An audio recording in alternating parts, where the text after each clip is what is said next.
I'm Allison Langer. I'm Andrea Askowitz, and this is Writing Class Radio. You'll hear true personal stories and learn how to write your own stories. Together, we produce this podcast, which is equal parts heart and art. By heart, we mean the truth in a story. By art, we mean the craft of writing. No matter what's going on in our lives, writing class is where we tell the truth. It's where we work out our shit. There's no place in the world like writing class, and we want to bring you in. Today, we bring you the fourth story in a 7-part series called Our Abortion Stories to support Yes on 4, an amendment to bring abortion rights back to Florida. A few weeks ago, we did a live show in Miami, Florida, featuring 7 heartbreaking, but also heartwarming and triumphant stories covering all aspects of abortion and health. We're bringing you one a week until the election, November 5th, 2024. If you're listening after November 5th, these stories are still amazing and informative, both in content and craft. If you're just tuning in, like if this is your first time listening to Writing Class Radio, please listen to episode 190 to learn how our live show came to be and why we feel stories can change hearts and laws. Today's story is by Nilsa Ada Rivera. Nilsa's actually been on the podcast a few times, including episode 29 and episode 107. Okay, so if you want to hear more Nilsa, check the show notes because her other stories are amazing. Today's story was told, obviously, on stage and live. I mean, it's one of the most incredible stories I've heard because it just gives us so much depth into people and what people go through that we don't even know. We'll be back with Nilsa's story after the break. We're back. I'm Allison Langer, and you're listening to Writing Class Radio. Here's Nilsa Rivera reading her story, Another Try at a Better Life. There I was, in a rundown motel on Biscayne Boulevard. It was one of those motels for the 2-hour visit people don't want anyone to know about. Kervin, my 3-year-old son, was eating McDonald's with my boyfriend Marlon. I ran into the bathroom and ripped off the paper that crossed the toilet. I could smell the bleach the cleaning lady had used. At least the bathrooms were clean. I squatted to pee onto the pregnancy test. It took me months to buy the damn test. I noticed I missed my cycle, but whatever. I hadn't been regular. I was 20 years old, homeless, with a toddler, and in love with a drug dealer. Every day, Marlon and I struggled to come up with $65 for the motel. I didn't work. Every bit of money Marlon made went for the room, food, diapers, gas, and some weed. When we didn't have enough money, we stayed at the car, which was a heat trap. We did anything to avoid the car. So I didn't want to take money away for a pregnancy test. I put the test on the sink and waited. I was shaking. I told myself a baby wasn't bad despite our situation. Maybe a baby would make Marlon say yes to that roofing job. The job paid less than what he made on the street, but it was consistent. And I could go to school, get my GED, work as a counselor helping women like me. A baby would push Marlon into getting us an apartment. I didn't want to hear people having sex on the other side of the wall anymore. I wanted a shelf for my son's toys. A baby was my key to a real home. But what if Marlon didn't want a baby? I looked at the test. There were 2 lines. The bathroom spun around me. Fuck.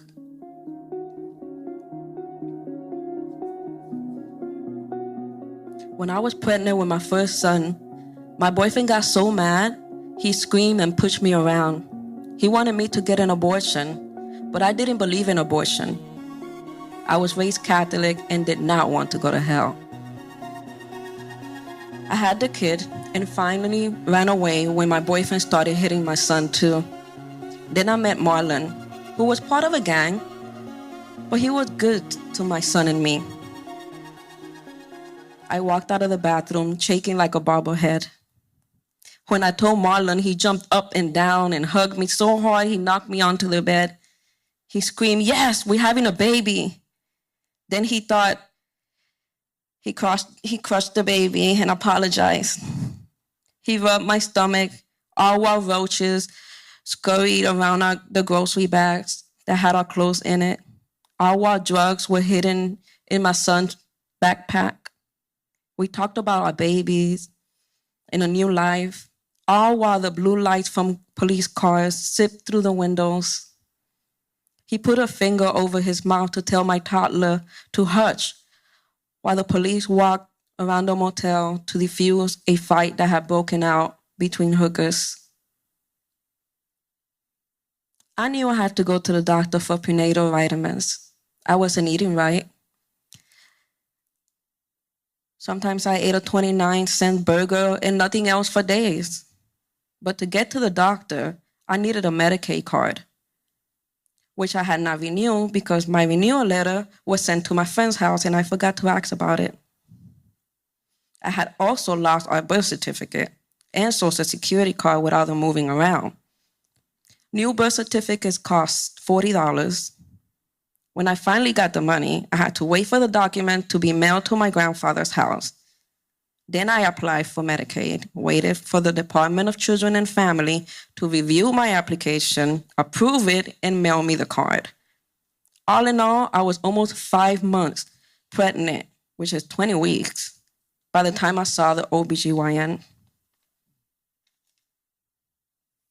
When Marlon and I went to the ultrasound, we were so happy. Imagine us in that little ass room with a huge ultrasound machine like the ones in the movies. On the screen, our baby. Next to me, Marlon and my toddler. It was the most normal I had felt in years. The nurse started the exam, then said, "Give me a second, please," and walked out. Then the doctor sent us to Jackson Memorial. After enamel, blood work, ultrasound, and more testing, which took 2 weeks, the doctor said, "The baby's heart isn't developed as it should. If the baby make it through labor, he'll suffer a life of surgery, hospitalization, medication, and special care." Special care sounded expensive and impossible to do from a motel room. The doctor recommended an abortion. I was 22 weeks and had less than 2 weeks to decide. We were both raised in religious families. We didn't want an abortion. Marlon and I cried. We fought. In the end, he admitted I had the last word. It was my body, and if I chose abortion, I would be the one to go to hell.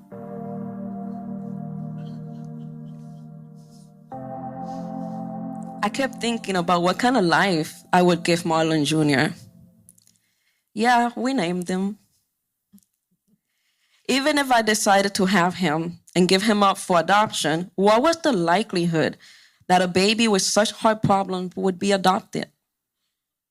As much as I wanted a stable life for Kervin and Marlon Jr., that wasn't our reality.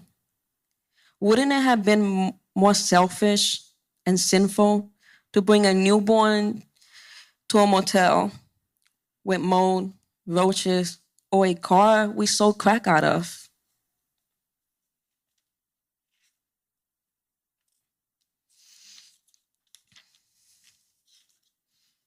I decided to go with the abortion.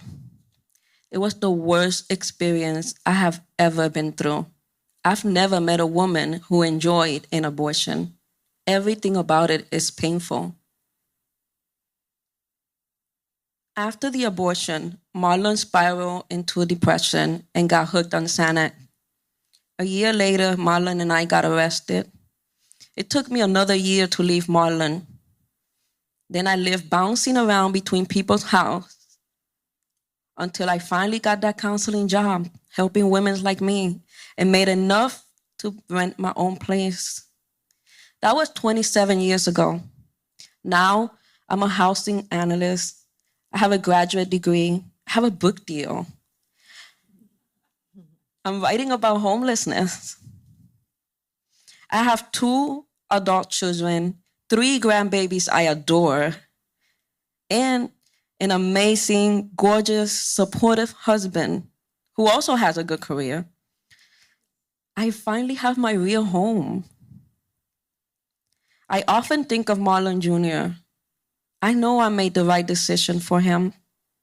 He would have suffered because of my selfish desires to bring him into a world under those circumstances.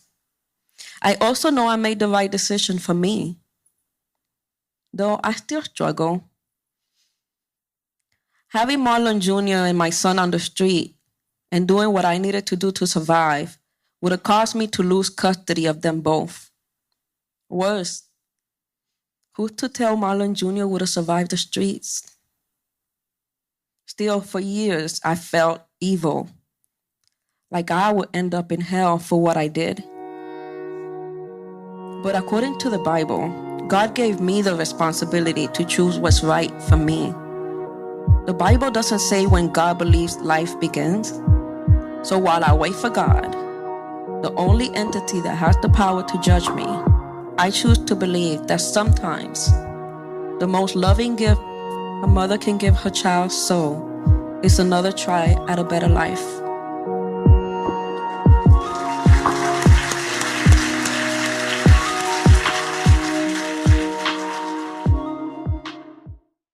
This story is so beautiful and so honest. I mean, God, I love it. This is the one that, or one of the ones in this series that it's about so much more than just an abortion. Yeah. And that's what I think is so cool about this series. What's interesting is that Nilsa is, she's actually a professional. Like she writes. This is not her first story. As I mentioned at the top, she's written for us before.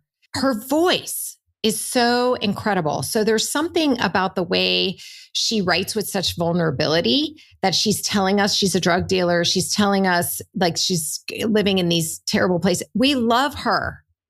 It's true. We love her no matter what. So that's why it feels like it's so much more than abortion, because we are drawn into her life and her story. And we realize there is just so much more that goes into a decision than what, or into a person that what we see. The vividness of her scenes, like right from the very beginning when she ripped off the paper across the toilet, like I so see that. And then she grounds us so completely. Like I was 20 years old, homeless with a toddler, and in love with a drug dealer. Clean, clear. I thought she did such a great job of showing Marlon as a lovable character. I mean, even though he was selling drugs, he cared about her. Like that moment where he like gets so excited and then pushes her down and then gets afraid that he hurt the baby. That's so sweet. Yeah. It's just that she shows us a different side of people who we consider bad people. Most of us are conditioned to believe that drug dealers are only bad. You know, we're seeing a side like he makes more money dealing drugs than roofing, and he's trying to support a family and get out of these rat-infested, roach-infested places. So we're feeling for him, even though he's doing this thing, or they are. Yeah, 100%. I'm on their side. What about that part in the story where it's like poetic and like, I don't always love a poetic sound in a story, but in this case, I loved it. Like the repetition of all while drugs were hidden in my son's backpack, all while the blue lights sifted through the windows. I think that was repeated 3 times. And I just thought it was so beautiful. I love that. I love it too. No, I don't usually, but this time I really did. And then she tells us so much. The police were there because there was a fight with hookers. The honesty of it too. I mentioned that a second ago, but right at the beginning, she says that all their money went for food and gas and some weed. Yeah. She's not pretending that they're not smoking weed. No. God. And later in the story, she mentions that the car was where they sold crack out of. So they're not just selling weed. She just tells it like it is. I really also like that she takes responsibility for like losing all her documents and not following up. I mean, she could have placed a bunch of blame, but she doesn't. She's like, yeah, I'm struggling here and I'm fucking up. So when she gets to 5 months pregnant, which is 20 weeks, I'm thinking, oh my God, like you try getting to the doctor under these circumstances. Like stop judging women, just stop. Like it made me so mad. And I hope that other listeners have that reaction, because I feel like, and then she gets to the whole judgment as a religious question, which I also loved. I mean, here is a Catholic woman going through all of this and also judging her own self because of everything that she's learned. And she comes to at the end, which I think it's just so gorgeous also, which is that God is the only entity that can judge. And that's where she realizes that it's up to her. And if she needs to terminate this pregnancy, she has to face herself and God. And that is it. But wait, is it God or was it her conscience? In this case, she talks about God, but I love that you asked me that because I want to talk about what I learned from a member of Catholics for Choice. For me, I love Catholics for Choice, and they're one of our sponsors in this live show. And I spoke to someone who is very knowledgeable about Catholicism as a religion. And she told me that what's lost in the religion and that has been like usurped by the church and by laws, the Catholic laws. But what's lost is this idea that conscience is the highest arbiter.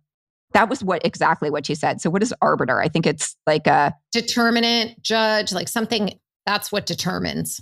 Basically, the idea that's deeply rooted in the religion is this idea that our conscience, a woman's conscience, that is our deciding factor, our conscience, and that is it. And that's kind of what Nilsa alluded to. Yeah. For her, it's God. For Catholics for Choice, it's conscience. And maybe that's the same thing. Ooh, I just got religious there. That's okay. Evidently, it's okay for Catholics and Jews and many, many other people who also believe that it's a woman's right to choose. And for us to believe in our medical doctors, which we will hear coming up in our next story. Just to do a little teaser, we're going to hear from an OBGYN here in Miami. Thank you, Nilsa Ada Rivera, for telling your story. And thank you for listening. Nilsa is a housing analyst and writer. Nilsa and I have been in writing groups together for like 10 years. And now she's coming out with her first book in 2025 about affordable housing. I'm not going to take credit for it, but I'm just saying. She and I write together. If you loved this episode, please tell 3 friends what you learned. And please share this episode. Writing Class Radio is hosted by me, Allison Langer. And me, Andrea Askowitz. Audio production by Matt Kundle, Evan Serminski, and Aiden Glassy at the Sound Off Media Company. Theme music is by Kenny Corrade. There's more writing class on our website, including stories we study, editing resources, video classes, writing retreats, and live online classes. If you want to write with us every week, or if you're a business owner, community activist, group that needs healing, entrepreneur, and you want to help your team write better, check out all the classes we offer on our website, writingclassradio.com. Join the community that comes together for instruction, an excuse to write, and the support from other writers. To learn more, go to our website or patreon.com/writingclassradio. A full list of our sponsors and a link to donate to Yes on 4 can be found in our show notes.